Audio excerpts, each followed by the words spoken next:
Ok, buenos días con todos. Siguiendo el tema de las exposiciones, tenemos a nuestro siguiente ponente, el doctor Javier Quillo. El doctor Javier Quillo es médico neurocirujano, especialista en cirugía de columna mínimamente invasiva en el Hospital Querétaro de México. El doctor tiene un fellowship en la Catholic University of Korea y nos va a presentar el día de hoy el tema de foraminoplastía endoscópica lumbar. Adelante, doctor Quillo, con su presentación. Muchísimas gracias. Voy a compartir mi escritorio. ¿Sí pueden ver mi presentación? ¿Sí se nota mi presentación? Sí, doctor, todo bien. Sí, doctor. Perfecto, pues muchísimas gracias a la Asociación Peruana de Cirugía Vertebral por esta invitación. Yo soy el doctor Javier Quillo, neurocirujano de columna y con cierta experiencia con respecto a procedimientos endoscópicos que realizamos aquí en Querétaro, en el Hospital H+. Nuestro tema es la foraminoplastía lumbar endoscópica. Y bueno, primero creo que hay que definir los objetivos con respecto a esta charla. Creo que seleccionar a los pacientes de manera apropiada para poder realizar este procedimiento es sumamente importante. Identificar las referencias anatómicas para realizar también una foraminoplastía lumbar endoscópica es muy relevante. Y por último, discutir estos pasos para poder tener la noción de cómo se realiza, también lo vamos a comentar. Ahora, hay que definir qué es una foraminoplastía. Evidentemente, eso es lo principal para tener el concepto y poder utilizarlo a nuestro favor. Entonces, es la remodelación de las estructuras óseas que integran al foramen. Pero estas estructuras óseas van desde el isthmus, el SIP, el proceso articular superior y la hendidura pedicular inferior. Y tienen que imaginarse a esto como si fuera una puerta de acceso al foramen ganglionar, al foramen preganglionar y al receso lateral, o sea, a todo ese túnel que le permite a la raíz salir.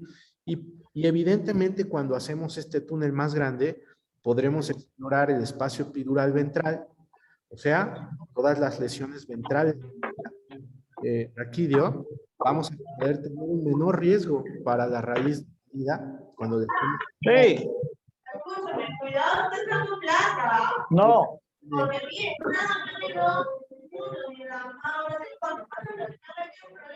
Por favor, ¿puede cerrar su micro?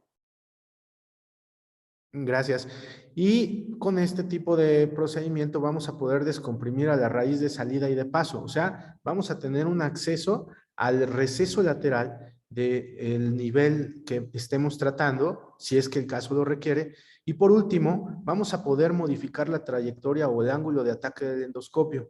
¿A qué me refiero con esto? A que vamos a poder mezclar o vamos a poder utilizar rutas hacia el espacio epidural porque vamos a tener esa puerta más grande y no vamos a lastimar ni a la raíz de salida ni a la de paso y no vamos a lastimar tampoco el sistema endoscópico porque va a topar contra ese foramen que puede estar reducido. Entonces tenemos muchas ventajas al poder hacer esa puerta grande. Ahora, ¿qué factores deben de ser considerados para planear quirúrgicamente una foraminoplastía? Principalmente el nivel. Evidentemente tenemos que saber que a pesar de que hay una anatomía convencional o común regional de la región lumbar, también hay consideraciones particulares como por ejemplo L1 a L4 con respecto a L5, S1 en términos anatómicos. También las raíces tienen una diferencia con respecto a su emergencia en cada foramen y las dimensiones del foramen pueden ser diferentes entre estos niveles junto con factores extrínsecos como la altura de las crestas ilíacas. A nivel lumbar y sus implicaciones anatómicas tenemos principalmente las emergencias de las raíces y evidentemente hay muchos estudios anatómicos que han definido, por ejemplo, la distancia del ganglio de la raíz lumbar con respecto al borde del pedículo, siendo este más amplio o más largo en L5, S1 que en L1, L2.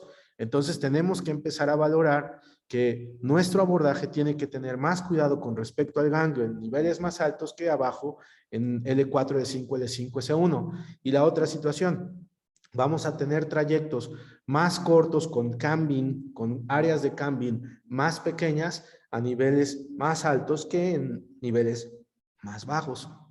¿Qué factores debemos de considerar? También, pues factores extrínsecos, como les comentaba, la altura de las crestas ilíacas van a definir la trayectoria de nuestro abordaje. Evidentemente, las crestas ilíacas pueden alcanzar el foramen de L4 o pueden estar tan planas como L5-S1. Todo eso lo tenemos que valorar antes de decidir cuál va a ser nuestra trayectoria nada más para ampliar ese foramen. Las dimensiones de este son muy importantes. Evidentemente hay clasificaciones como la más importante, la del Lee, pero tenemos que considerar dónde está localizado nuestro nervio cuando queremos ampliar el foramen. ¿Por qué? Porque tenemos que aterrizar en algún lugar y evidentemente ese lugar tiene que ser un límite óseo o una referencia ósea para no aterrizar cuando el nervio está sumamente adherido o sumamente junto a lo que es el disco intervertebral. Por lo tanto, tenemos que saber las dimensiones de ese foramen para poder extrapolar eso a nuestra planeación. ¿Y qué referencias anatómicas vamos a considerar cuando estemos realizando esa trayectoria y dirigiéndola precisamente a ese foramen? Pues vamos a considerar el hecho de que tenemos muchas áreas de hueso que podemos precisamente... Me están comentando que no se ve mi presentación. Y no se ve la presentación, doctor. A ver, vamos a...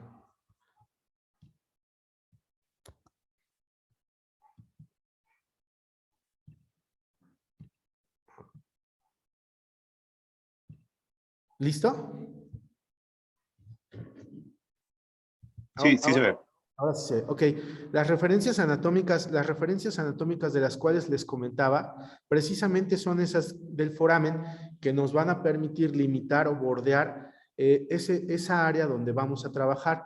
Y principalmente esto nos va a permitir obtener orientación con el endoscopio, especialmente cuando las personas que empiezan con la técnica tienen una curva de aprendizaje muy temprana. Entonces, siempre tenemos que guardar esa perspectiva de identificar las referencias anatómicas y el feedback con la sensibilidad que vamos a tener con el endoscopio para sentirlas y entonces retroalimentar esa información para poder continuar con nuestro procedimiento.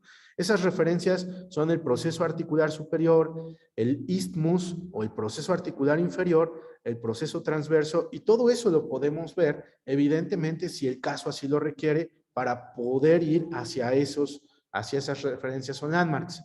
Ahora, ¿qué diferencias hay entre hacer una foraminoplastía y un abordaje transforaminal convencional? La foraminoplastía, como ya lo comenté, es hacer más grande el área de ese foramen, tanto transversal como en altura, cefalocaudal. Y tenemos un abordaje precisamente para eso. El abordaje es a través del proceso articular superior, como lo pueden ver acá abajo. Entonces, esto cambia el target hacia donde voy a aterrizar mi abordaje. Y arriba podemos ver un abordaje convencional transcambing, o sea, donde entramos directamente al disco porque tenemos una área, esa área de cambing la tenemos amplia y podemos llegar y aterrizar ahí. Ahora, ¿qué indicaciones tenemos para poder hacer este tipo de abordajes? Pues hernias de disco laterales o centrolaterales, hernias de disco con migración craneal o caudal, abordajes outside in, o sea, vamos a ir de afuera hacia adentro viendo el espacio epidural, o abordajes intermedios, half and a half, en donde podemos explorar el espacio epidural y abajo del annulus, o completamente epidurales para exploraciones de patologías ventrales. Descompresiones directas de los elementos neurales en estenosis foraminal o del receso lateral y evidentemente el nivel L5-S1. Ahora, ¿qué posición del paciente es la ideal para esto? Pues evidentemente hay perspectivas de escuelas, por ejemplo, en Europa y en Alemania, el decúbito lateral perfecto es una opción, para nosotros el decúbito prono y anestesia. La verdad es que usamos ya solamente sedación consciente, a veces epidural, pero el cirujano y su paciente deciden principalmente eso de acuerdo a otras variables, riesgos, estrés y toda esa experiencia que se requiere. Entonces puede ser general, TIVA, etcétera. Ahora, Después de eso, después de que acomodamos bien a nuestro paciente y tenemos radiografías intraoperatorias perfectas o el uso del fluoroscopio, vamos a empezar con la limpieza quirúrgica y con la preparación del campo estéril. Como comentó hace ratito mi buen amigo Nicolás, evidentemente las infecciones en endoscopía son bajas porque tenemos dos factores importantes. Un menor trauma asociado a un menor proceso inflamatorio, y además tenemos una irrigación continua que barre con esos detritus intraoperatorios para que no se queden en el campo quirúrgico. Después de eso vamos a plantear el punto de entrada, y esto es con respecto a lo que mencionaba al principio de esos landmarks. El punto de entrada va a estar superditado a nuestra necesidad de ampliar el foramen. Y entonces tenemos varios.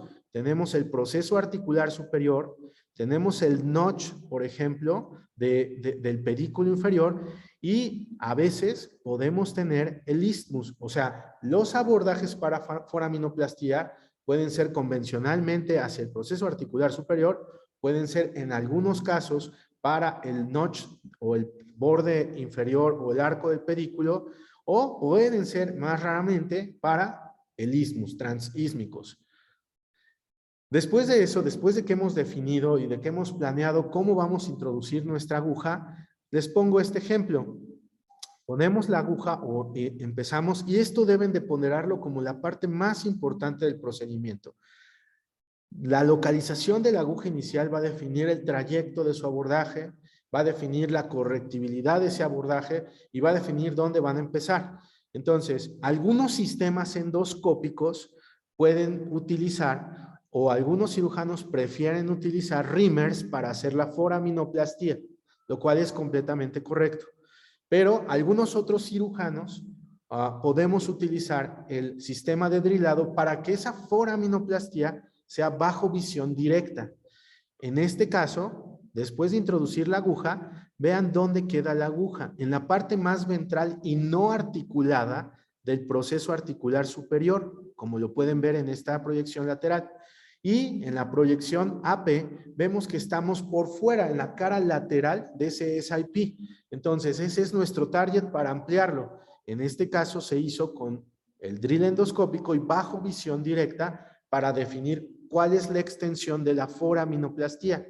Entonces, la punta de la aguja en la proyección lateral alcanza esa porción más ventral del SIP, y en la proyección AP la punta alcanza la parte superior de la parte lateral del SIP. Después de eso, vamos a ver que ese abordaje puede ser iniciado, como les comentaba, con reamers o puede ser iniciado con sistema de drilado. Aquí hay unos ejemplos intraoperatorios fluoroscópicos de cómo el reamer o el drill manual va pasando de manera progresiva a través de esas agujas para agrandar la superficie de ese foramen. Después de que pusimos esa aguja, cuando vamos a utilizar el drill, entonces colocamos de manera progresiva los dilatadores y nos recargamos en ese landmark que fue correcto y que alcanzamos con la aguja. Posteriormente, utilizamos nuestra cánula de trabajo, y la cánula de trabajo siempre va con el bisel para resguardar a esa raíz de salida, que de por sí no nos la vamos a encontrar porque si estamos aterrizando en el SIP, estamos por arriba y afuera de esa raíz. Después de colocar la cánula, entonces viene el proceso de foraminoplastía. El proceso de foraminoplastía que vamos a ver aquí es con visión directa, o sea, a través del endoscopio con el uso del drill. Vamos a identificar esas estructuras óseas, el SIP, el pedículo o el isthmus, lo que ya les comenté, dependiendo dónde aterrizamos.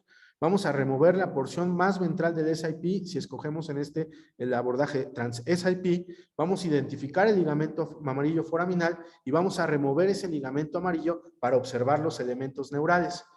Entonces, paso a paso, aterrizamos en el SIP, posteriormente drilamos el SIP y empezamos a removerlo.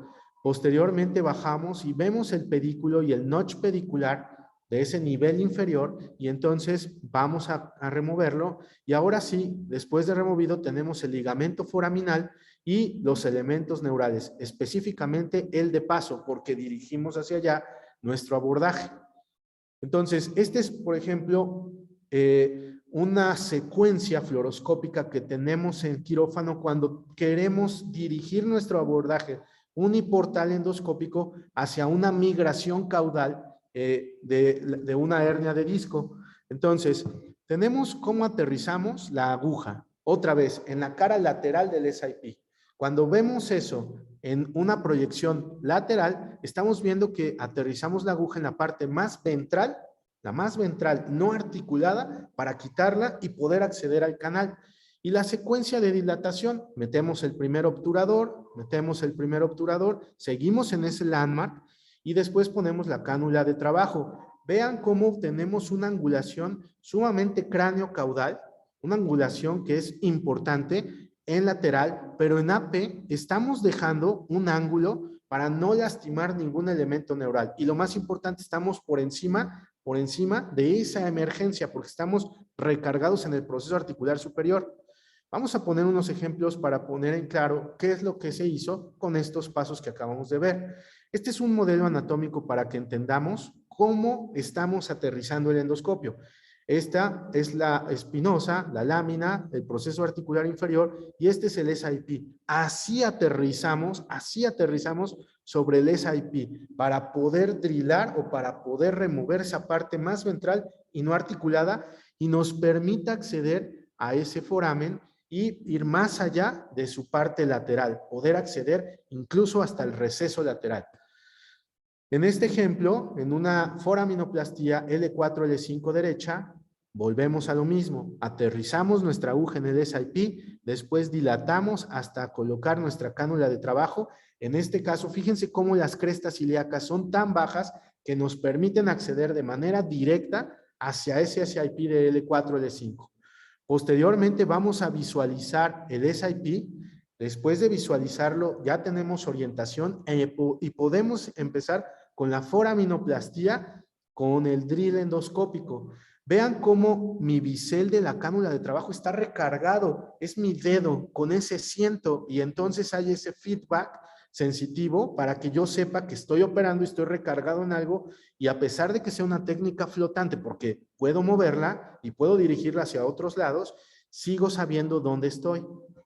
Este es el video intraoperatorio de ese ejemplo, en donde otra vez hacemos nuestro espacio de trabajo, estamos haciendo la coagulación o la hemostasia de ese borde lateral del SIP, aquí lo vemos. Después empezamos el drilado con el drill endoscópico, continuamos drilando hasta llegar a la parte más ventral del SIP y empezamos a removerla y vemos el ligamento foraminal por abajo, o sea, el ligamento amarillo en su extensión foraminal. Seguimos drilando. Aquí está el ligamento amarillo foraminal. Ya vimos que lo desinsertamos y entonces ahora sí lo podemos quitar. El ligamento foraminal se trata igual que lo que hacemos en el espacio interlaminar. Un over the top para cuidar los elementos neurales. Después de que lo hemos desinsertado, vemos la grasa epidural, vemos los vasos epidurales. Abajo va a estar la raíz, tanto de salida arriba como de paso entre ese SIP. Y posteriormente, después de que vamos removiendo, podemos ver los elementos neurales. Entonces, aquí está L4 de paso, aquí está L5 de salida, aquí sigue estando la articulación del SIP, no hicimos una foraminotomía como tal. Agrandamos el foramen para poder descomprimir esos elementos neurales. Vean, ya cuando nos metemos con el probador, vean hasta dónde podemos alcanzar en el espacio epidural, palpando. Y si el caso lo requiriese, aquí está el disco y aquí podemos hacer la disectomía extraforaminal, foraminal, o podemos avanzar con el drilado para alcanzar el receso lateral mayor. Esta es la estenosis foraminal que les planteé. Vean cómo hay una estenosis severa y cómo removimos en la parte, el ápex del SIP, cómo lo removimos. En el posoperatorio vean cómo agrandamos el foramen, pero no estamos removiendo toda la articulación. No vayan a confundirse, estamos removiendo la parte más superior del SIP y en los cortes más superiores axiales vemos cómo descomprimimos completamente esa raíz de salida y esa raíz de paso. En el ejemplo 2 tenemos otra vez otro proceso sumamente complejo de descompresión foraminal Y vamos a hacer esa descompresión en la parte más ventral del SIP, la más ventral. Otra vez aterrizamos en el video, en el SIP, empezamos a drilar, pero recuerden que llevamos una trayectoria tangencial oblicua, entonces no estamos removiendo perpendicularmente la articulación, estamos removiendo la parte más ventral para hacer eso. Y posteriormente seguimos haciéndolo hasta que nuestro target, que sea descomprimir el elemento de salida, descomprimir el elemento de paso y quitar, por ejemplo, el osteófo en el cambing del disco calcificado, ha sido cumplido. Entonces tenemos aquí la raíz de salida, tenemos la raíz de paso, tenemos la articulación y no se hace una fascectomía, como lo pueden ver aquí en los cortes laterales de la tomografía después de haber agrandado el foramen. En el ejemplo 3 tenemos una paciente que tuvo 3 hernias de disco y tenía una polirradiculopatía, entonces tenía dolor desde el muslo hasta la pantorrilla con déficit en la fuerza del pie. Tuvimos que hacer una foraminoplastía para L4, L5 y para L5, S1 para remover esos fragmentos. Esta es la hernia ya removida en L5, S1, en L4, L5 y podemos apreciar la raíz de paso, podemos ver parte del ligamento foraminal. Eso quiere decir que estamos viendo el foramen desde el lado, pero como hemos agrandado su área, podemos ver ya el nervio descomprimido. Aquí, este es L3, L4, donde vemos L4 de paso, que saldrá en L4, L5, y vemos que removimos la hernia y el nervio está libre después de la foraminoplastía. Entonces, en el posoperatorio inmediato podemos ver cómo removimos esas hernias y aquí están las huellas, por ejemplo, de la foraminoplastía. Está la articulación, pero la parte más ventral o el ápex de ese SIP es la que removemos. En conclusión, la foraminoplastía lumbar endoscópica tiene una gran utilidad en casos de hernias de disco asociadas a una anatomía compleja, centrales y migradas. Facilita el acceso al espacio epidural ventral y los elementos neurales de salida y de paso pueden ser descomprimidos. La curva de aprendizaje para esto es compleja, pero se va adquiriendo con los casos y con estos tips que acabamos de dar. Les agradezco mucho por su atención.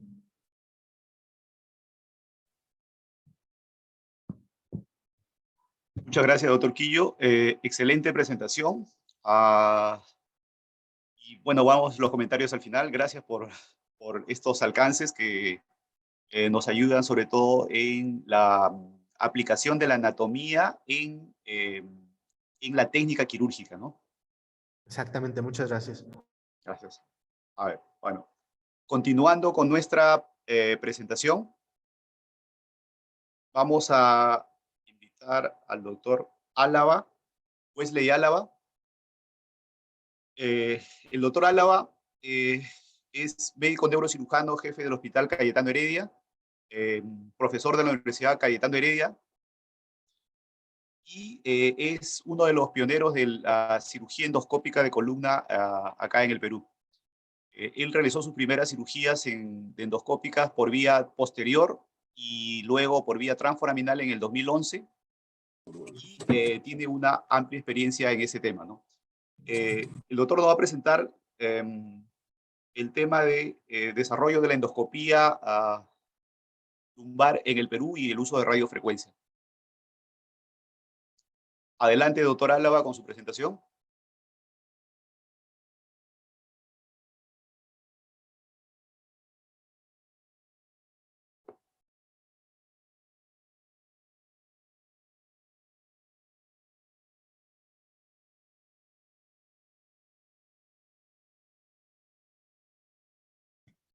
Aló, ¿me escuchan? Sí, sí, Hola. doctor, sí, lo escuchamos. Sí. ¿Se ve la presentación? Sí, sí se ve, doctor. Oh, Hola. ¿Todavía no se ve? ¿Se ve la presentación? Disculpe. ¿Ah? No se ve, doctor. A ver. A ver, de nuevo. ¿Se ve? Aún no. ¿No? Voy a ir otra vez, ¿ya? Sí se ve la carátula. Otra vez. ¿Ven? Hola. Sí, doctor, está como curso virtual accesible, ¿no? Hola, ¿ve? ¿No se ve la pantalla? Se ve como tercer curso virtual ASPECIBE. ¿Esa es la carátula?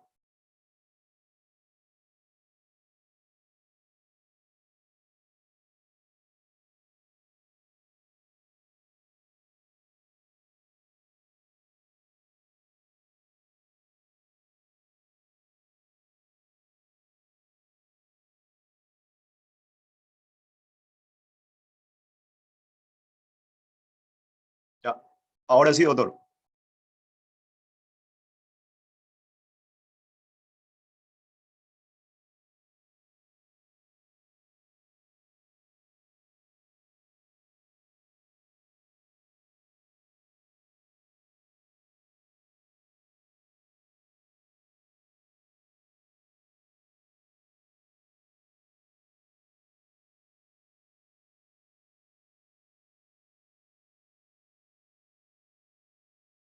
Doctor Álava, ¿no se le escucha?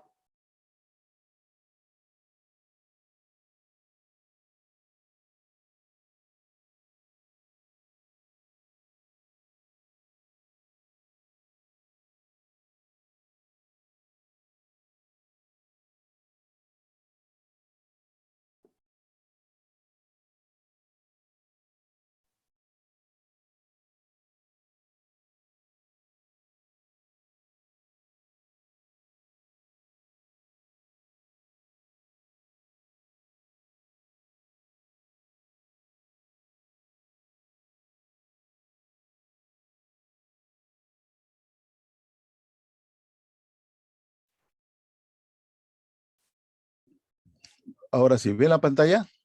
Sí, ahora sí, doctor. Ahora sí se ve. Gerson, ¿ves la pantalla? Sí, sí, sí, Sí. doctor, sí se ve. Sí se ve. Desarrollo de la endoscopía Discul- de radiofrecuencia de columna lumbar en el Perú. Nos toca, pues, el desarrollo de la endoscopía y radiofrecuencia en el Perú. Lumbar en el Perú, sí. El año 1994 viajamos a España y donde tuvimos pues la primera experiencia en cirugía percutánea de columna, ¿no? Disectomía percutánea mecanizada, ¿no? También en Europa en ese tiempo hacían la quemonuclearisis con quemopapaína y en Estados Unidos habían dejado de usarla. Nosotros hemos desarrollado esta técnica y recién hasta el 2008 es que empezamos con la cirugía endoscópica de columna. El, este fue el primer equipo de radiofrecuencia que vino al Perú, ¿no? Y era el set para risotomía de radiofrecuencia que consta en 3 agujas y un electrodo. Y para la disectomía térmica, es una aguja mucho más grande. Este fue el primer sistema que estuvo, ¿no? Posteriormente, el sistema que vino de radiofrecuencia fue a inicios del presente década, con lo cual se podía hacer con unos canales de trabajo y una pinza de biopsia, realizar la disectomía mecanizada y con radiofrecuencia la ablación del disco, ¿no? Este caso quiero presentar porque es un paciente que fue intervenido 15 años antes en España, en la cual le realizaron instrumentación de L5 y S1. Es muy probable que haya sido por el disco, el paciente no da esos datos adecuados porque conoce solo que fue instrumentado y que mejoró, pero hace unos años empezó con dolor lateralizado lumbocético izquierdo, ¿no? En la cual se realizó la resonancia y se aprecia esto, ¿no? Una protrusión discal con una estenosis. Entonces es un síndrome adyacente.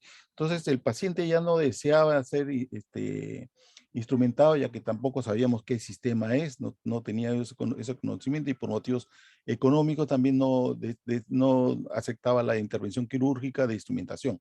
Se decidió a realizar, porque tenía un seguro, la disectomía percutánea con el sistema que les hemos mencionado. Igualmente la disectomía con risolisis de radiofrecuencia en las facetas. Es necesario indicar que el primer médico que realizó el sistema de disectomía percutánea y risotomía de facetas fue el doctor Carlos Zapater del Hospital de la FAP. Él fue el primer año y le he preguntado a él cuándo fue que realizó el primer caso y él me dijo que lo realizó el 2001. El 2001 es que realizó la primera disectomía percutánea térmica con risolisis de faceta, ¿no? Entonces, en este paciente, que vemos la instrumentación, se realizó pues la colocación de las 3 agujas en la faceta, la parte oblicua, y luego, una vez que estamos ubicados en cada aguja en las facetas, se pasó a hacer la lesión con el electrodo, con el equipo que hemos mencionado, ¿no? Posteriormente se pasó a hacer la disectomía. Aquí está la medida de la angulación, ¿no? Que estamos planificando con anestesia local. Se mete la aguja con el uso del arco en C y mesa radiolúcida. Una vez que se coloca la aguja, se pasa una guía, se retira la aguja y se colocan los dilatadores del sistema, ¿no? Que se fija en la piel para que no se mueva. Esto ya está dentro del disco, ¿no? Y se pasa a hacer la disectomía mecanizada. Aquí vemos la apertura de la pinza, en la cual empezamos a sacar los fragmentos de la disectomía. Posteriormente de haber realizado la cavitación, la descompresión, se pasa a hacer la ablación del disco con radiofrecuencia a través de la aguja, del canal de trabajo. Aquí estamos ya con el electrodo dentro del disco y la cantidad de disco que se extrajo, ¿no? Entonces hubo una buena descompresión y se coloca el punto que es menos de 5 milímetros, son 2 a 3 milímetros solamente por donde hemos trabajado para la disectomía. Y aquí está pues la muestra de las agujas que se colocaron en las facetas y por donde se intervino para la disectomía mecanizada y con radiofrecuencia. El paciente fue muy bien después de la intervención y hasta ahora no nos ha regresado con recidivia del dolor. Entonces, este es un buen caso que hemos podido hacer, que es un síndrome adyacente a la instrumentación. Nosotros realizamos en el hospital el primer caso de disectomía endoscópica. Es conveniente decir que en el mundo primero apareció el cono, creado por el profesor Destandau, un francés, Jean Destandau, y posteriormente vinieron los tubos dilatadores secuenciales. Pero aquí en el Perú primero tuvimos el dilatador secuencial, y fue el primer caso que realizamos, ¿no? Y después hemos adquirido el cono. El primer caso que se realizó en Perú, junto con el doctor Gerson Flores, que es muy entusiasta con este tipo de cirugía, ¿no? Aquí está la lesión, y el postoperatorio ya no se encuentra la lesión. Fue un quiste sinovial, que era un caso ideal para empezar, ya que se tenía que hacer solo la laminectomía y llegar a la lesión sin llegar al saco ni a la raíz, ¿no? Solamente la laminectomía, encontramos la lesión y la sacamos, ¿no? El primer casito, y casi inmediatamente fue el segundo caso, en la cual tenía esta lesión. Ya pasamos a entrar ya al disco, reconociendo el sacural, la raíz, e hicimos la disectomía. Aquí estamos en la intervención quirúrgica, que resultó ser tuberculosis. Raro que la tuberculosis generalmente es dorsal, pero esta vez resultó ser tuberculosis, ¿no? Posteriormente ya empezamos a hacer una serie de intervenciones quirúrgicas a diferentes niveles y diferentes tamaños de presentaciones, ¿no?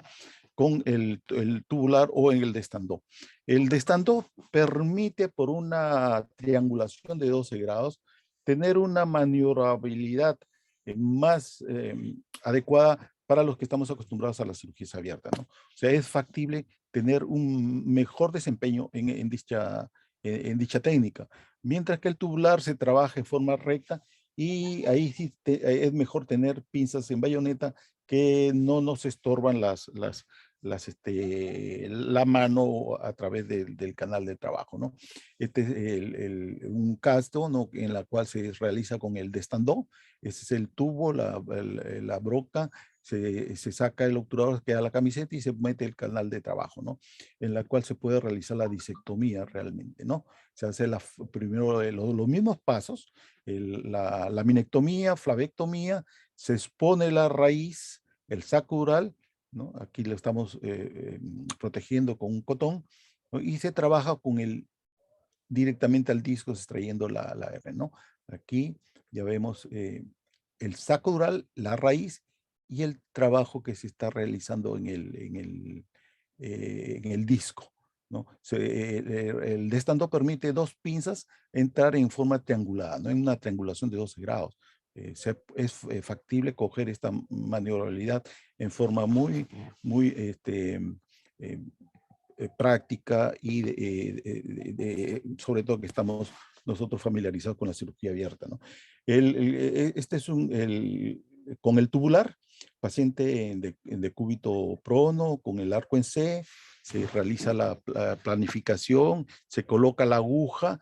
Una vez colocada la aguja vemos que estamos en el sitio, ¿no? A través de la aguja pasamos la guía, retiramos la guía y pasamos los dilatadores en forma secuencial, ¿no? El primer, segundo y tercer dilatador, incluso se hace una debilidación del músculo, ¿no?, separándose de la lámina, y después se coloca el canal de trabajo, se retiran los dilatadores y se arma el sistema endoscopio. A través del endoscopio se meten drills, Kerrison, pinzas de biopsia, ¿no? Y permite hacer lo mismo, ¿no? Laminectomía, flavectomía, ¿no? Y aquí está el saco con una pinza, estamos separando la raíz, el saco, la raíz, el saco dural y la hernia discal. Igualmente acá se hizo la laminectomía, flavectomía, se separa la raíz, el saco y se expone el ligamento, la hernia discal, que se pasa a extraer, ¿no?, con pinza de biopsia. Se extrae completamente la disectomía hasta dejar libre la raíz y el saco dural en el foramen, ¿no? Incluso hay disectores que nos permiten explorar el saco dural, el foramen, encontrándose que está completamente descomprimido. E incluso se pueden meter curetas, ¿no? Curetas, como se ve acá. Y la exploración con disectores por debajo de la raíz. Y al retirarse el canal de trabajo, las fibras se juntan porque no se han desinsertado de la apófisis espinosa. Esto realmente causa menos dolor. El primer caso que realizamos, cuando fuimos en la tarde a ver al paciente, el paciente ya se había parado y estaba caminando y manifestó que no le dolía, ¿no? Eso nos llevó pues a meternos más en este tipo de cirugía, porque el dolor era diferente a la habitualmente por técnica abierta, ¿no? Hemos realizado con el tubular y con el sistema de stand-up, incluso el over the top en ese tiempo, ¿no? Aquí vemos el canal de trabajo, colocamos el endoscopio, que el endoscopio es la que se usa en artroscopía o otorrino, de 180 de 4 milímetros. Aquí ya vemos la descompresión que se realizó, se explora hasta el otro lado. Esta es la raíz del otro lado. Se ha hecho una descompresión de toda la parte ósea y ligamentosa de canal estrecho, dejándose comprimida completamente bilateral. O sea, por abordaje unilateral, una descompresión bilateral. Y esto lleva pues a que el paciente tenga menor dolor, ¿no? Porque no, pues, se preserva las inserciones musculares y por lo tanto el paciente tiene menor dolor y la recuperación es más rápida. En el mundo están pues el desarrollo de la endoscopía y de la full endoscopía y han clasificado en generaciones, de tal manera que la primera generación es el abordaje transforaminal uniportal. La segunda generación lo consideran el abordaje interlaminar. Después viene la tercera generación, que son la descompresión endoscópica por estenosis uniportal o biportal. Aquí entra el V, ¿no? El sistema V. Y la cuarta generación es la fusión endoscópica de la columna, sea por uniportal o biportal. Entonces tenemos la primera generación, Camping en 1973 enuncia en trabajo sobre el abordaje transforaminal, Choi el 2006, el de la segunda generación, el abordaje interlaminal uniportal. La tercera generación, nosotros la conocimos en 2019 en forma personal, la tercera generación, y la cuarta generación, la fusión, todavía no la hemos realizado. Hemos llegado hasta la tercera generación endoscópica. Y sobre esto voy a hablar porque es un sistema que me gusta mucho, ¿no? Tiene muchas ventajas y trataremos eso, ¿no? La primera generación uniportal transforaminal hernia del disco, la segunda generación uniportal biportal interlaminar hernia del disco y la tercera generación se hace pues por endoscopia, laminectomía, foraminotomía, en estenosis, sería descomprimir completamente tercera generación, ya que se trabaja en el hueso y la fusión no hemos tenido ningún caso porque consideramos que cuando las casas comerciales traigan dichos sistema lo podríamos realizar, ¿no? El abordaje transforaminal es de adentro hacia afuera y de afuera hacia adentro. La mayoría que hemos realizado nosotros es de adentro hacia afuera, in-out, ¿no? Es el primer set que adquirimos, en la cual se ve el endoscopio, la guía, la aguja, la pinza de biopsia y el bipolar rígido, porque no había radiofrecuencia, lo único que había, el bipolar rígido, los dilatadores, los canales de trabajo, el martillo para impactar y los disectores y la aguja, ¿no? Los canales de trabajo que pueden ser biselados o rectos, ¿no? Y el lente es de 25 a 30 grados, ¿no? Este es el primer caso que realizamos en el Perú, en el Hospital Cayetano Heredia, también con el doctor Gerson Flores, ¿no? Hicimos la medida de la parte media y la parte lateral con el arco en C, con silocaína local, el paciente despierto, se colocó la aguja, se hizo la discografía. La discografía la realizamos con azul de metileno, sustancia de contraste y cloruro de sodio. Ahora usamos un centímetro de azul de metileno. No es posible adquirir aquí en Perú el indigo carmín. Entonces usamos 1 centímetro de azul de metileno en ampolla, 2 de cloruro de sustancia de contraste, yodada, y metemos amicacina 2 centímetros. En esa forma lo estamos realizando. Ya no le usamos con cloruro de sodio, sino preferimos la amicacina para mayor seguridad nuestra, ¿no? Se inyectó la sustancia de contraste, el primer caso, en la aguja dentro del disco, se coloca la guía, se retira la aguja, perdón, y por la guía se pasan los dilatadores secuenciales y después el canal de trabajo y el endoscopio y las pinzas a través del endoscopio. Nosotros, esa fue el primer set. Ahora hay un dilatador tipo lápiz, uno solo, y que nos da mucho más facilidad y nos evita menos radiación, ¿no? ¿Bien? Entonces, se pasa las pinzas a través del endoscopio para hacer la disectomía. Como vemos aquí, se hace la anulotomía con disector, ¿no? Ya se inyectó la sustancia de contraste y ahí se ve en el fondo azul, ¿no? La disectomía con disector, y luego con pinzas se retira el disco, ¿no? Apreciándose en el fondo el tinte azul que hemos puesto, ¿no? En este caso se usó pues el bipolar rígido que existía en ese momento, que es ¿no? En la cual se aprecia la parte azul, el saco descomprimido y el bipolar rígido para la hemostasia de los vasos sangrantes, ¿no? Actualmente existen los flexibles, en ese tiempo no, este era el tipo de de cómo se controlaba la hemostasia. Lo tenemos ese bipolar que nos sirve hasta ahora, y ahora hemos adicionado pues la radiofrecuencia flexible, ¿no? El bipolar es flexible por radiofrecuencia. Iniciamos también el sistema V o Uniportal Biportal Endoscopy, o BES, Biportal Endoscopy Spine Surgery, la cual por 2 portales, por uno se mete el endoscopio, por otro las pinzas, se llega a hacer la laminectomía y la disectomía. Pero inmediatamente que estamos desarrollando este sistema, nosotros adquirimos el sistema de 1 centímetro, que nos permite por uniportal realizar la descompresión o si el trabajo, los dilatadores secuenciales que trae el sistema.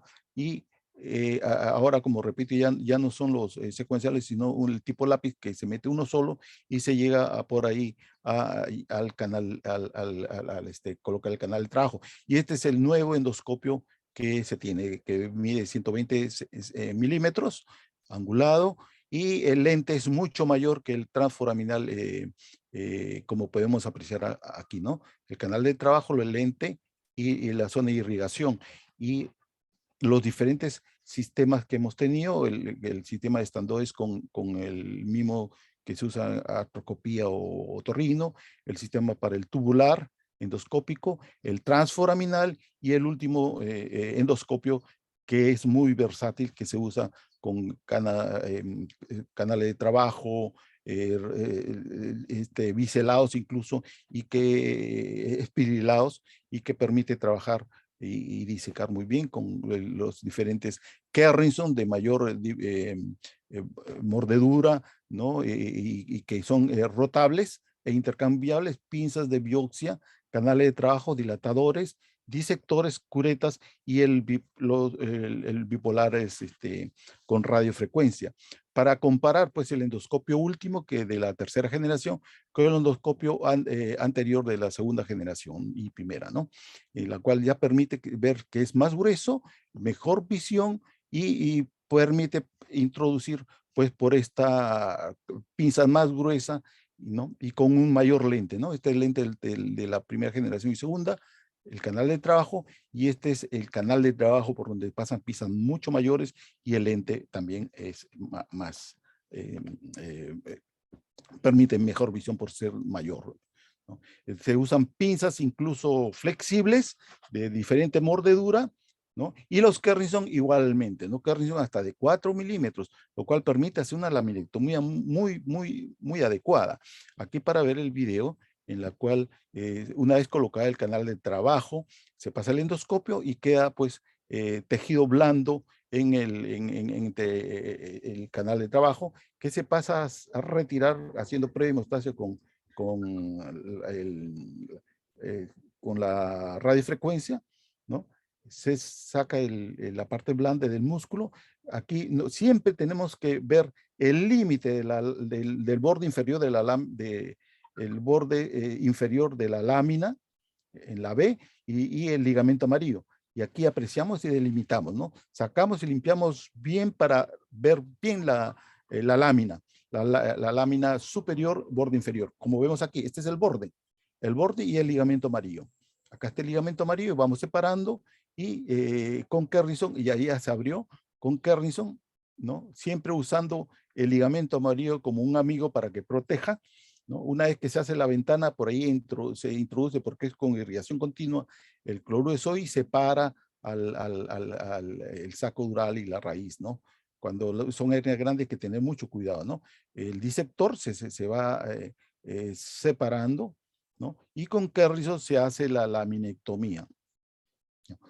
Se delimita el borde el borde inferior de la lámina superior. Con Kerrinson, repito, como hasta de 4 milímetros, se logra hacer la laminectomía, ¿no? Y la flavectomía igualmente se realiza después de esto, para exponer el saco dural y la raíz nerviosa, y poder hacer la disectomía luego, ¿no? Se hace, repito, esto lo hacemos con tranquilidad, milímetro a milímetro vamos avanzando, y se logra hacer la ventana y ver el saco dural y la raíz, ¿no? Este sistema permite, pues, una visualización de 360. Entonces nosotros podemos mirar en 360 grados, ¿no? Y poder reconocer las estructuras. Si hay sangrado, se hace la hemostasia con la radiofrecuencia bipolar. Este es el sistema flexible. No es propaganda, pero es el que existe en el mercado actualmente. Se hace el reconocimiento de la raíz. ¿No? Esta es la axila, este es el hombro, ¿no? Con el disector se encuentra el disco protruido, se retrae, la raíz, que es esta, y se toca y se hace hemostasia por fuera del ligamento longitudinal posterior. Esta es la raíz, este es la axila y acá está el hombro. Se retrae, ahí está el disco protruido, si lo tocamos y lo vemos, ¿no? Hacemos la anulotomía y a través de la anulotomía vamos a hacer la disectomía con pinzas que tienen mayor mordedura, ¿no? Mucho mayor que la de la segunda generación.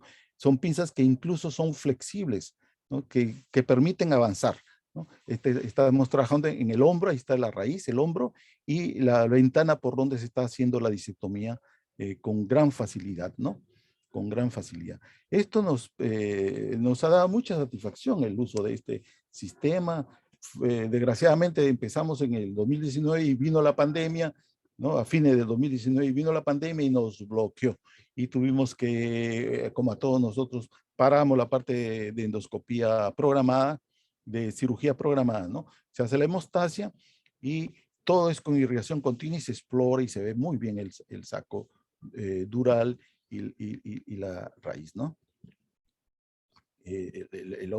Otro caso, ¿no? En la cual se hace el mismo con disector, canal de trabajo, irrigación continua, se ve la parte blanda, todo con guía de Arquin C, ¿no? Se extrae la parte blandas, exponiéndose la lámina, se hace la laminectomía, poco a poco, se coloca, como ustedes ven aquí, ese es un canal de trabajo biselado, ¿no? En la cual exponemos pues la lámina, nos vamos bien lateral, incluso hemos puesto un cotón para separar, esto fue el primer caso, y exponemos pues la parte de la faceta para ver la raíz, el saco dural y poder nosotros desplazarnos a través de esta ventana que hemos abierto, ¿no? En caso de sangrado también hemos usado pues el cotón para presionar y cohibir el sangrado, y una vez logrado esto revisamos con el bipolar y hacemos hemostasia con el bipolar flexible, ¿no? Este sistema, repito, me ha llenado de satisfacción. Ya tenemos varios casos en la cual llegamos a nosotros de decir que es un sistema realmente mejorado, ¿no? La tecnología está avanzando rápidamente, por lo tanto, cada vez aparecen nuevos sistemas y con mejores pinzas, con más fuertes y mayor alcance y mejor visualización. Entonces, aquí exploramos muy bien el sacral, la raíz, y hacemos la disectomía. Vamos a pasar un poquito, ¿no? Ahí está la raíz, el sacral acá, y nos vamos bien lateral, pegados al pedículo para poder desplazar la raíz de la pared lateral del pedículo y hacer la disectomía explorando con el disector, encontrando la hernia protruida, ¿no? Miren, las Kerrin son grandes, ¿no? Que se usan para realizar, y son rotables, o sea, no tiene usted que mover la mano, sino mueve la boca del ángulo de la Kerrinson. Se realiza la laminectomía, aquí está la raíz, y la ventana por donde se realizó la disectomía, ¿no? Hecho esto, se pasa incluso para hacer con la radiofrecuencia y flavectomía, para cauterizar y encoger el tejido y cerrar el agujero por donde se ha realizado, ¿no? Flavopastía, como se denomina. ¿Ok? Bien. Se ha revisado pues la literatura y hay mucha información últimamente. Bastante información en la cual se ve que el método interlaminar tiene mayor probabilidad de desgarro dural, es la mayor complicación, ¿no? La estancia hospitalaria, la incisión es corta y la exposición a los rayos X es menor que la transforaminal, ¿no? Es menor, ¿no? Y tiene buena recuperación el paciente y no hay diferencia con el tipo de técnicas se manifiesta. La eficacia en cualquier técnica refieren que es buena, ¿no? Pero la estancia hospitalaria es mucho menor, ¿no? La menor incisión, solo se separan las fibras, por lo tanto la estancia hospitalaria es menor, el dolor postoperatorio es menor y el retorno a la labores es pronta, ¿no? Naturalmente esto lleva a una conclusión de que es una curva de aprendizaje que uno tiene que aprender, no tiene que adquirirse la tecnología y hay que dominar las diferentes técnicas para poder escoger en el paciente cuál es la mejor técnica que podemos aplicar en el paciente de acuerdo a la cirugía que escogemos, la clínica del paciente, el cirujano, la tecnología con que contamos, ¿no? Todo esto basado pues en primero que no hay que hacer daño, ¿no? O el menor daño posible, ¿no?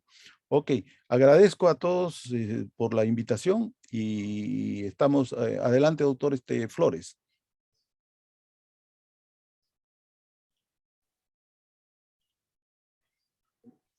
Gracias, doctor Álava, por esta excelente navegación, digamos, a través de toda la endoscopía que se ha hecho acá en el Perú y el desarrollo progresivo de las diferentes técnicas, ¿no?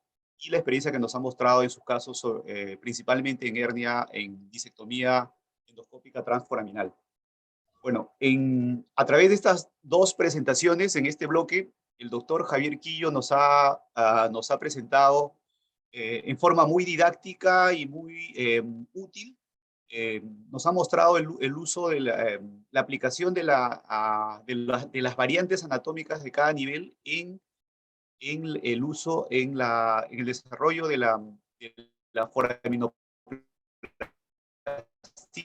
endoscópica lumbar. ¿Cuáles son estas características anatómicas, tales como la ubicación del ganglio, la posición de la faceta y del proceso articular superior? ¿Cuál es la variante, las diferentes variantes que hay en cada nivel que hay que tener en cuenta para el desarrollo para la realización de esta foraminoplastia, ¿no? Personalmente creo que la foraminoplastia va a reducir, si es que se hace más extensa en el tiempo, va a reducir el uso de instrumentación, ¿no? Puesto que muchos casos de instrumentación actualmente se realizan para una descompresión transforaminal, ¿no? O sea, se hace una artrectomía con fijación transpedicular. Creo que muchos de estos casos van, si es que se hace una foraminoplastia, se puede evitar el uso de la instrumentación, ¿no? Restringiendo la instrumentación para aquellos casos en los que ya hay inestabilidad u otras aplicaciones, ¿no? Otras indicaciones. El doctor Álava nos ha demostrado a través de toda su presentación y el uso de la radiofrecuencia ha venido desarrollándose en su institución en particular, en el Hospital Cayetano Heredia, y cómo el uso el avance de la tecnología nos trae cada vez nuevos instrumentos y nuevos usos, ¿no? Que se puede utilizar tanto en endoscopía transforaminal como en endoscopía interlaminar, ¿no? Demostrando que en estos dos casos la efectividad es igual, cada uno con sus ciertas ventajas y desventajas, ¿no?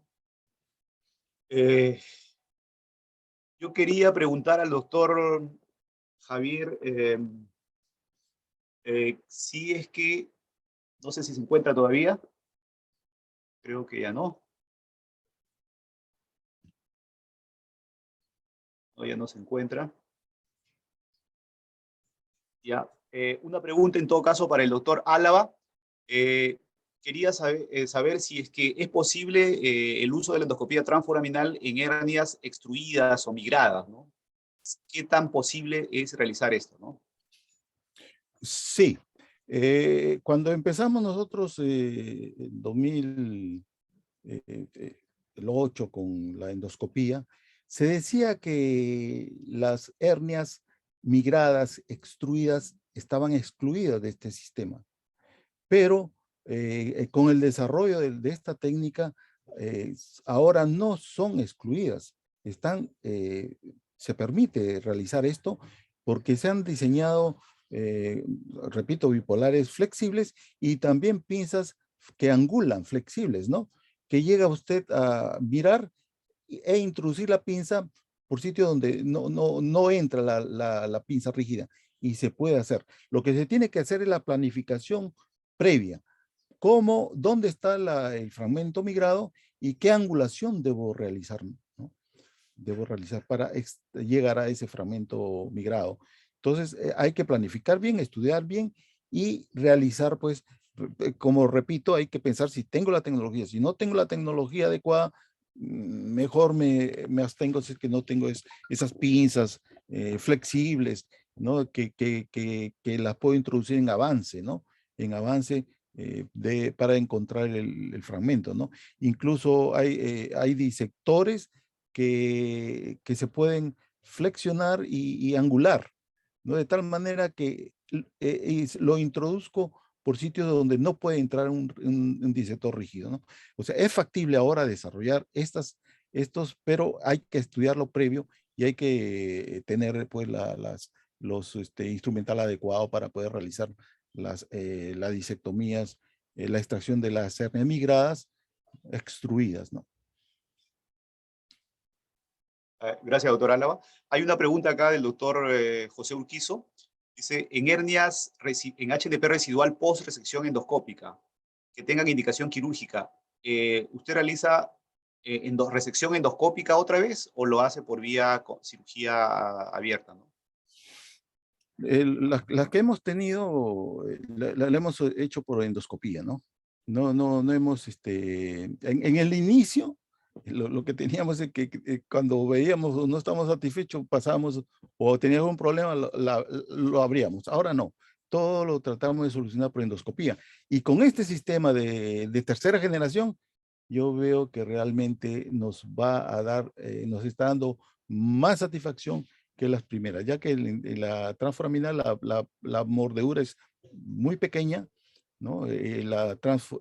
Interlaminar igual, muy pequeña, pero la de tercera generación, la mordedura es más grande, los discos son mucho mejor. Doctor, perdón, en hernia residual, dice, residual post-resección endoscópica. ¿Ha tenido algún caso de residual post-endoscopía? No, pero sí se puede hacer. Incluso los especialistas refieren que hasta interlaminar se puede hacer, como lo mencionó, no sé si el doctor Prado o el doctor Quillo, que ya se había regenerado el ligamento y puede introducir por una revisión de una hernia, un recibe de hernia. Sí, es factible y mucho más la transforaminal es posible repetirlo, ¿no? Repetirlo una y otra vez porque ahí no hay temor pues, de laceración y que se pegue el tejido tejido de nervioso al disco, ¿no? Porque trabajamos dentro del disco, ¿no? Yo creo que la indicación sigue siendo endoscópica de acuerdo al caso, ¿no? Hay que ver el caso. Sí, doctor. Gracias, doctor Javier.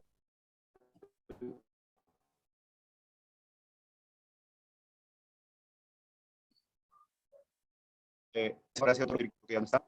Bueno, continuando con las presentaciones, invitamos al doctor Alfonso Vega para su tema de neuronavegación en cirugía, en colocación de tornillos transvehiculares, ¿no? El doctor Alfonso Vega es un neurocirujano especialista en cirugía de columna mínimamente invasiva, posee estudios de posgrado en patología y reconstrucción de columna vertebral y cirugía del raquis, avalado por la Universidad de Barcelona. Invitamos al doctor Alfonso Vega a presentarnos su tema. Bueno, ¿me escuchan?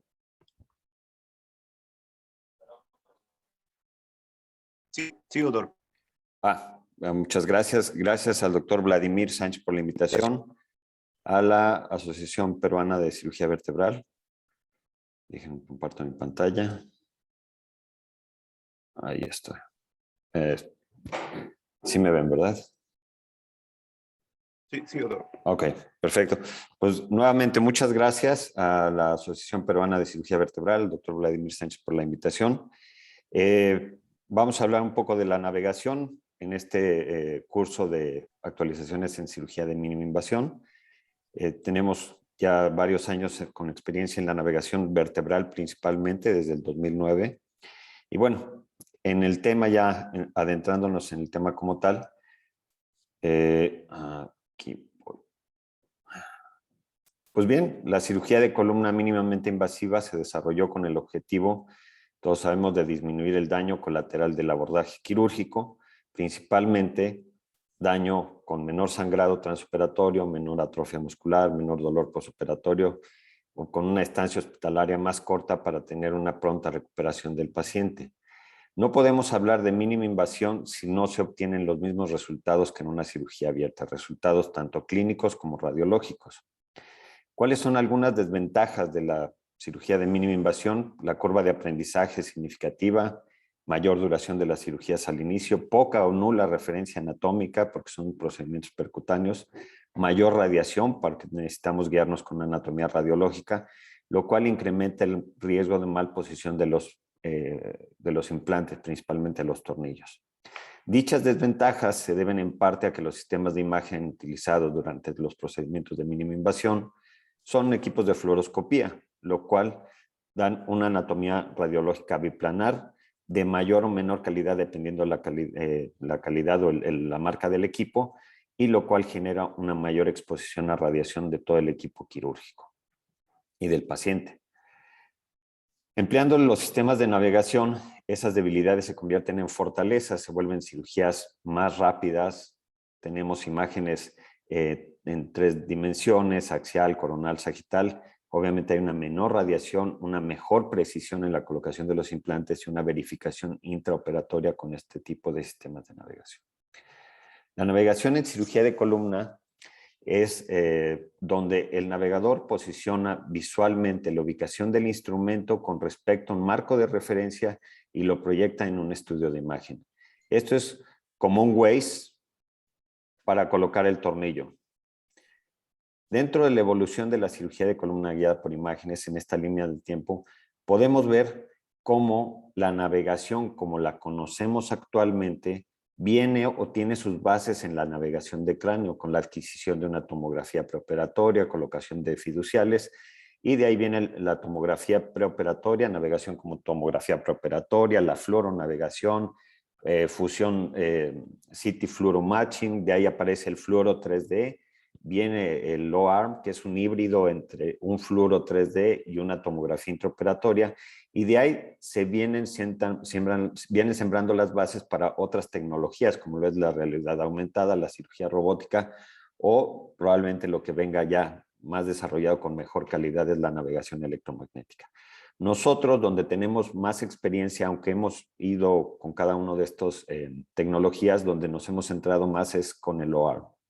El OARM es una plataforma de imagen móvil intraoperatoria que hace una interfase con el sistema de navegación, en este caso el SteelStation 8, que es el OARM de segunda generación.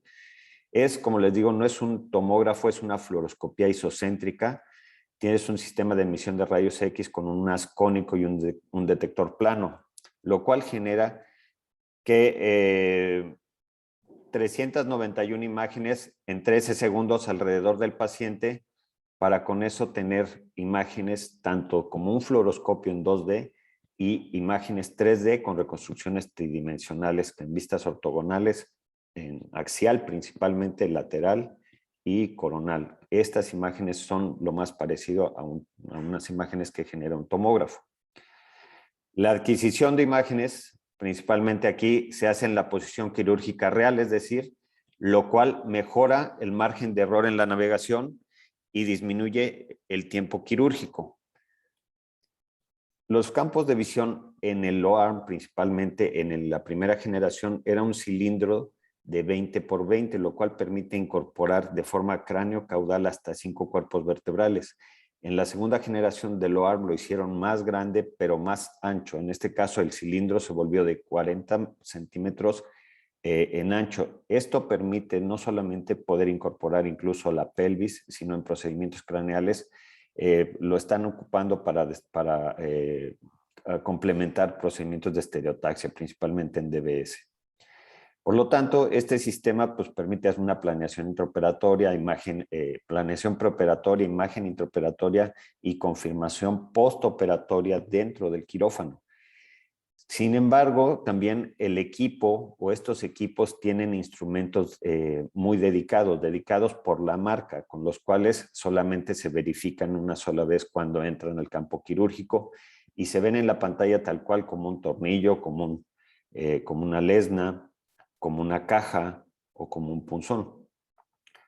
Sí, a pesar de que son instrumentos dedicados, pero el equipo de navegación también tiene estas estrellas de referencia que se adaptan a cualquier sistema de tornillos de cualquier casa comercial, lo que permite incorporar estos tornillos a la navegación para colocar los implantes.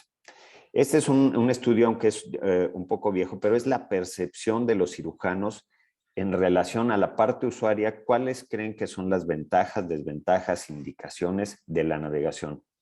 Como podemos ver aquí, hablando de ventajas, prácticamente la principal ventaja donde la mayoría de los cirujanos recalca es en disminución de la radiación. Y en segundo término, y no menos importante, es la mejora en la precisión en la colocación de los implantes pediculares. En este sentido, también podemos ver aquí, o ustedes pueden observar, que dentro de las desventajas, lo principal que se pone aquí es el tiempo quirúrgico más largo, que son equipos caros, pero de la tercera a la sexta son percepciones del cirujano de yo no lo necesito, no es adecuada la precisión que manejan esto, y ahí son muchos instrumentos dentro del campo quirúrgico. Ahora bien, lo más importante aquí, bueno, ok, ya vimos las desventajas, las ventajas, pero ¿cuál es la principal indicación de acuerdo a la parte usuaria? La cirugía de mínima invasión y en segunda parte, la cirugía de deformidad compleja. Hablando de las ventajas y desde mi punto de vista, en este sentido, la disminución de la radiación en la navegación es muy importante porque nosotros estamos expuestos a una serie de cirugías a través de nuestra vida quirúrgica. La cirugía de columna abierta o percutánea depende de imágenes intraoperatorias en cualquier punto de todo esto. Localización, canulación del pedículo, preparación del espacio, colocación de implantes, verificación de los mismos implantes. Son disparos en el fluoroscopio o en cualquier, con un fluoroscopio que van incrementando la dosis de radiación que vamos recibiendo nosotros procedimiento tras procedimiento. Tenemos mayor exposición a radiación cuando estamos haciendo nuestra curva de aprendizaje, cuando el técnico de rayos X no tiene experiencia, o peor, cuando ni el técnico ni nosotros estamos haciendo nuestra curva de aprendizaje.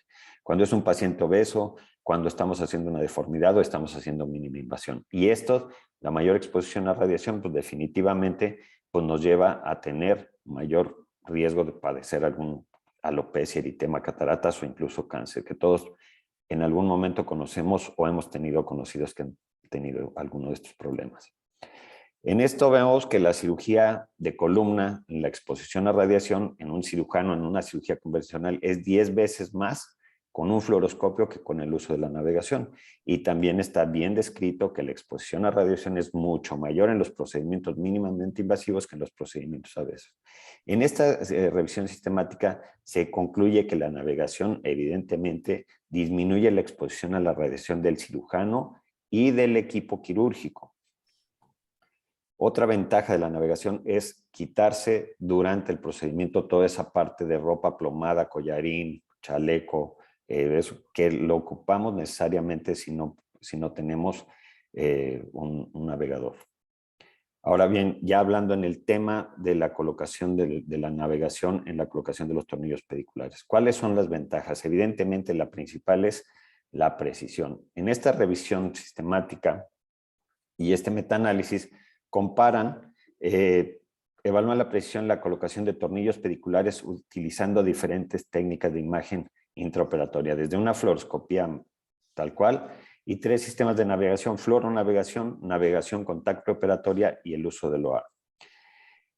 Hay una superioridad contundente en los resultados utilizando cualquier sistema de navegación, la fluoro, la navegación contacto operatoria, incluso con el OAR, que con el uso de fluoroscopio. Ustedes pueden ver aquí que la precisión con el uso del OAR es hasta del 98-99% de precisión. ¿Cuál es la parte donde podemos evaluar más la precisión de la navegación al colocar tornillos pediculares? Pues la parte oscura de la columna vertebral, que es la unión cérvico-torácica, desde C7 a T4, T5, donde están los hombros, donde están muchas estructuras que no permiten más que nada que se dé una buena fluoroscopía al momento. En este paciente, donde evaluamos la adecuada colocación de los pedículos poniendo un drill para colocar los tornillos, en caso de C6, donde están las 2 arterias vertebrales, la médula, la raíz, es un equipo que en esta situación ayuda mucho a colocar tornillos grandes, largos, lo más ancho posible, con una buena trayectoria para que tenga un mejor agarre. Ahora, ¿qué pasa con los tornillos pediculares y la mínima invasión? O sea, en este metaanálisis se compara la precisión en la colocación de tornillos pediculares en mínima invasión, navegación, fluoroscopía. Un solo cirujano se compara sus resultados utilizando tornillos percutáneos más navegación contra un metaanálisis de 10 estudios de tornillos percutáneos con fluoroscopía. Aquí podemos ver que el porcentaje de precisión de los tornillos navegados es del 99% y comparado en la tasa de error de la navegación contra la fluoroscopía es del 13.1 para la fluoroscopía contra el 0.33 para la navegación. Obviamente que esto pues, nos lleva a entender que la navegación también es muy eficiente y yo creo que es donde más se puede evaluar y es más contundente al momento de hacer un procedimiento percutáneo. En este caso, les presento un paciente que tenía 2 fracturas a nivel T12, T10, se cayó 2 semanas antes, laparotomizado, tiene neumotórax, ya venía parapléjico, el paciente pesa 130 kilos, politraumatizado, y el paciente tenía mucho dolor. El tema para operarlo aquí fue dolor para movilizarlo por todo esto. Entonces, lo que hicimos aquí es hacerle una fijación interna, pero se le hicimos percutánea desde L2 a T8. ¿Para qué? Para principalmente el paciente poder movilizarlo de forma adecuada y no pudiera complicarse con escaras, todo esto. ¿Cuál es el objetivo de la navegación? Realizar una navegación no solamente para colocar los implantes, sino para todos los pasos de la cirugía: localización, planear el tamaño y trayectoria de los tornillos, colocación del separador, el retractor tubular, planear osteotomías, colocar implantes y, algo muy importante, control posoperatorio dentro del quirófano. ¿Cuál es nuestro flujo de trabajo?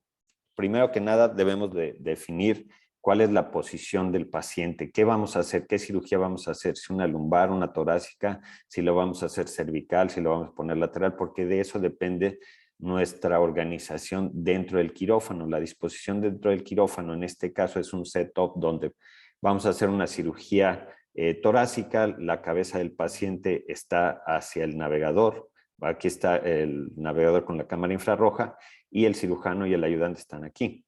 Este sería el setup para ese tipo de cirugía. Este es cuando vamos a hacer una cirugía lumbar, ponemos un pin percutáneo en la cresta ilíaca y en este caso la cámara y el de infrarrojos va hacia los pies del paciente y el navegador o el arm se desplaza hacia arriba. Este es un video breve donde podemos observar el paso a paso de cómo posicionamos al paciente. Está monitoreado, es una mesa Allen para cirugía. Programamos las memorias que tiene el O-arm para poder optimizar los movimientos robóticos que tiene. Guardamos el AP, el lateral y el modo de estacionado para que con un botón se pueda mover. vestimos al paciente parcialmente, después vestimos el OARM y terminamos de cubrir al paciente, colocamos la estrella de referencia, en este caso es en las apófisis espinosas. Ya que está la estrella de referencia en el paciente, hacemos el spin, el registro, 390 imágenes en 13 segundos, y en ese momento, también con las memorias, el equipo se abre. Se transfieren las imágenes al navegador y en ese momento podemos ya empezar a hacer la navegación. Marcamos los sitios de entrada, hacemos el marcaje en piel, posteriormente colocamos el sistema tubular, un sistema que también es dedicado y se puede navegar. La misma navegación nos ayuda a planear las osteotomías, en este caso la facetectomía en un TLIF, los implantes, la colocación de la caja, también ustedes ven aquí en la imagen, la caja también es navegada, entonces se puede ir viendo cómo va el implante de forma progresiva. También, a mí en lo personal me gusta hacer un control 2D después de la colocación de la caja. Esto también me permite ir actualizando en tiempo real mi cirugía y no solamente en imagen. Aquí empezamos a colocar los tornillos. Estos eran nuestros primeros pasos al colocar los tornillos. Es una guía de broca navegada que hace la vez de una Jamshidi para canular el pedículo. El cirujano se posiciona sobre el pedículo y el ayudante hace la perforación del pedículo. La guía de broca se queda ahí. Esa broca ya llegó hasta el cuerpo vertebral, ya atravesó el pedículo y en ese momento, ya que pusimos el alambre guía que no es navegado, lo retiramos. Aquí podemos ver la vista hacia el navegador. La parte amarilla es la proyección que simula el alambre guía y una vez de ahí se retira eso. Se machuelea el pedículo, es un machuelo navegado, siempre cuidando la parte del alambre guía y posteriormente se retira ya una vez que se empieza a colocar el machuelo, se retira el alambre guía y ya más adelante, pues en estos casos utilizamos un equipo de poder para colocar también los tornillos. Una vez colocados los tornillos sin quitar la torre, quitamos, hacemos la imagen de control intraoperatorio y la podemos hacer tanto en AP lateral con imágenes 2D y también hacemos la verificación en 3D antes de que salga el paciente del quirófano. ¿Cuáles son algunos tips and tricks de la colocación de los tornillos navegados? Pues más que nada puedes ocupar tanto desde los equipos de navegación básicos como una Lesna, un punzón que todos conocemos, una Jamshidi, que también es navegada, o una guía de broca navegada. En este caso es una cirugía abierta. Ustedes ven aquí, la guía de broca es como la base por donde va el taladro. La misma guía de broca, como son columna torácica, la broca mide 2.5, sirve como machuelo, o sea, ya el camino ya está ahí y en automático se puede meter el tornillo. Estos son nuestros primeros pasos en el 2015, donde empezamos a hacer las primeras cirugías percutáneas con el OARM. Ustedes vean el paso a paso, cómo es despacio, íbamos teniendo esa retroalimentación, nuestros movimientos eran más despacio, poco a poco ya fuimos viendo y fueron evolucionando también las mismas casas comerciales con tornillos autorroscantes. Aquí en este caso, este sistema es un sistema al cual se le adaptó una estrella de referencia.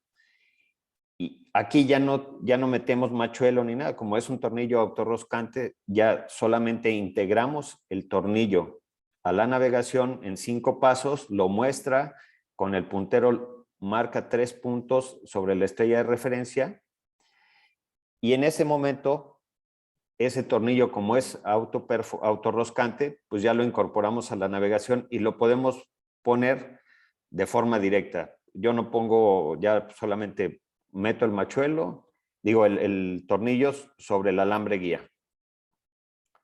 Ahora, esto es como ya lo estamos haciendo actualmente. Ya prescindimos del alambre guía porque ya cada casa comercial desarrolla per se tornillos o desarmadores más bien que vienen preparados para la navegación. Como lo pueden ver aquí, solamente utilizamos el punzón, marcamos ahí la entrada, lo retiramos y el tornillo viene ya precalibrado y se ve como un tornillo en el navegador. O sea, ya no hay nada, ya no hay que hacer otra cosa. Ya los mismos equipos han evolucionado y han hecho que la cirugía fluya mucho más rápido y sea más ágil para la colocación de los tornillos pediculares. O sea, se vuelve una cirugía donde un tornillo lo puedes colocar en 1 minuto ya teniendo experiencia. Y lo que les decía, ya con experiencia, con la confianza, puedes ocupar equipos de poder que ya los hay en el mercado como PowerEase o los que tiene otras casas comerciales y los ocupas y no se mueve tanto el tornillo. Puedes también, te ayuda, es muy útil cuando vas a hacer fijaciones con el paciente de lado, que todo el mundo batallamos cuando queremos hacer un single position o todo eso, y más en los tornillos que están hacia abajo. Aquí, algo que de lo que hemos aprendido es, para evitar ese efecto poliaxial, que es la flexión, o más bien el movimiento de la imagen durante la colocación a la entrada del pedículo, tenemos que mover muy poco la mano, hacer movimientos más cortos, y no como aquí. Aquí al inicio girábamos mucho la mano y la imagen se mueve cada vez que se mueve la mano del cirujano.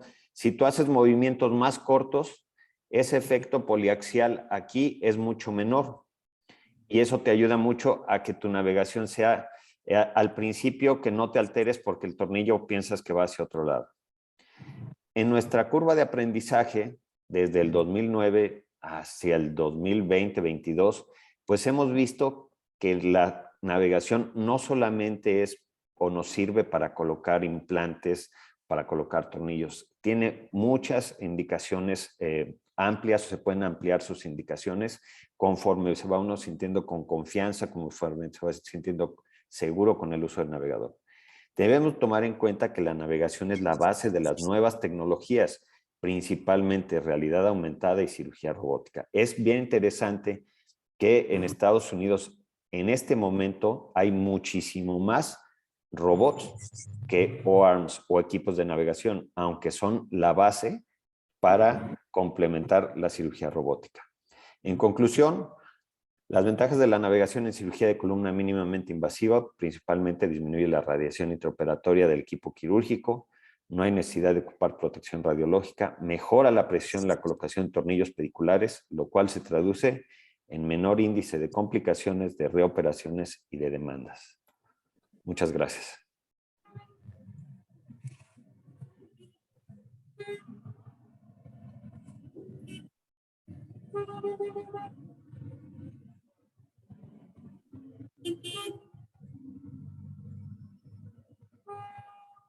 Gracias.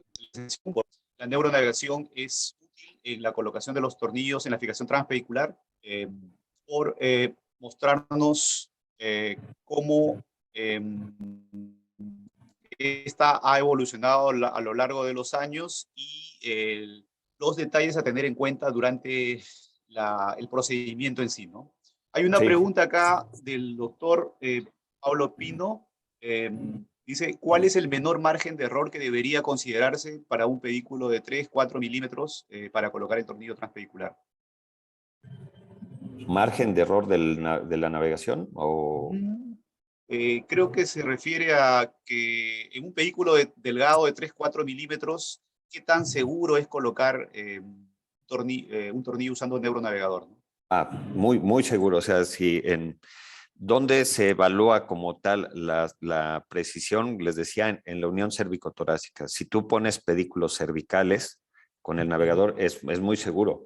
Y aparte, en la columna cervical utilizas el mismo drill y el taladro para que tú con la presión, la columna cervical es muy móvil.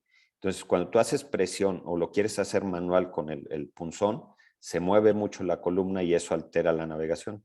Entonces, la precisión es meter una broca al pedículo entre la arteria vertebral, la médula y la raíz nerviosa.